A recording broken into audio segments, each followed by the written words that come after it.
Bien, quiero hoy empezar a explicar la diferencia filosófica entre traducir Bedeutung en Frege como referencia y traducirlo como significado, que es lo que yo creo básicamente tiene que hacerse, aunque puede haber sus excepciones. En primer lugar, tendríamos que explicar por qué es tan tentador traducir Bedeutung como referencia, cuando en la realidad, si uno abre cualquier diccionario español-alemán, significado, Bedeutung, se traduce como significado, a veces como sentido, pero nunca como referencia. A menos, claro está, que uno abra un diccionario filosófico, entonces va a encontrar que en el contexto de Frege o en el contexto de la filosofía analítica, Bedeutung se traduce ocasionalmente como referencia. La tentación proviene, yo creo, de una visión que se ha desarrollado de la filosofía de Frege, precisamente desde la corriente que él mismo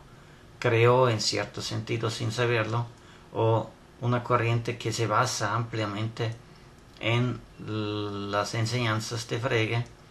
pero que tomó ciertas cosas de Frege y otras las juzga como erróneas,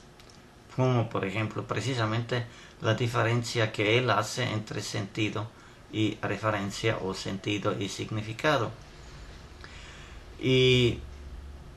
tomado así, es muy visible que este punto de vista pues impone sobre Frege un esquema, una imagen de lo que quiere decir con su filosofar, que se ajusta muy bien a lo que los filósofos analíticos piensan, pero obstaculiza ver que también otras filosofías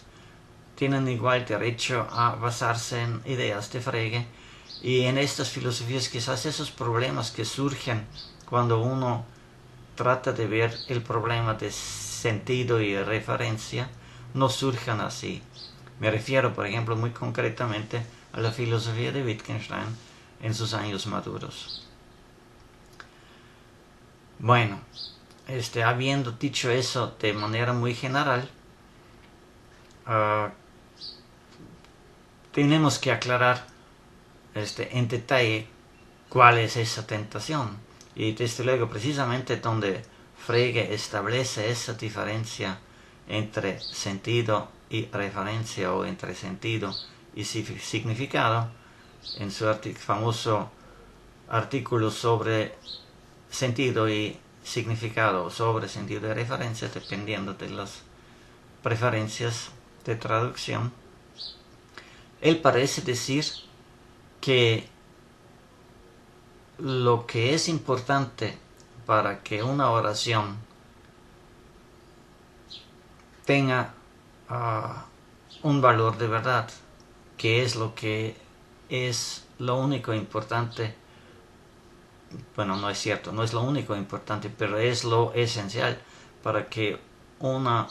oración tenga, o un pensamiento tenga un valor científico, es que los elementos que se nombren en esa oración tengan efectivamente un referente. El ejemplo que él toma es que el nombre Ulises en la Odisea, cuando aparece en alguna de las oraciones de la Odisea, esa oración ciertamente tiene un sentido, porque entendemos lo que Homero está diciendo, pero todas esas oraciones no tienen un valor de verdad, precisamente porque la palabra Ulises